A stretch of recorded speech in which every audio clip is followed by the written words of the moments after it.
सातारा जिल्हा परिषद अध्यक्ष आणि उपाध्यक्ष पदाच्या निवडीवेळी अपहरण प्रकरणात अटकेत असलेल्या झेडपी सदस्य अनिल शिवाजीराव देसाई आणि संदीप नारायण मांडवे यांना आज महाबळेश्वर न्यायालयाने प्रत्येकी 50,000च्या वैयक्तिक जामीन आणि तितक्याच रकमेचा हमीदार देण्याच्या अटीवर पोलिसांना तात्काळ मुक्त करण्याचे आदेश दिले। तसेच न्यायालयाने पोलिसांच्या कारभारावर ताशेरे ओढत या प्रकरणाच्या सातारा स्थानिक गुन्हे शाखेच्या तपास अधिकाऱ्यांना कारणे दाखवा नोटीस बजावण्याचे आदेश दिले।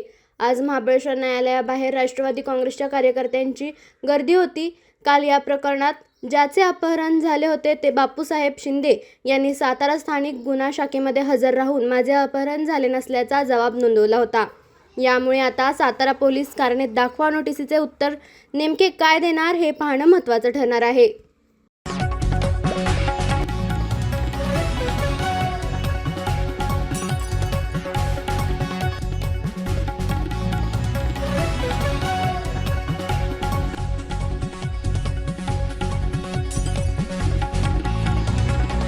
आपल्या तालुक्यातील जिल्ह्यातील बातम्या सर्वप्रथम पाहण्यासाठी आजच सातारा न्यूजला YouTube चॅनलवर सबस्क्राइब करा, लाईक करा, शेअर करा आणि बेल आयकॉन प्रेस करायला विसरू नका।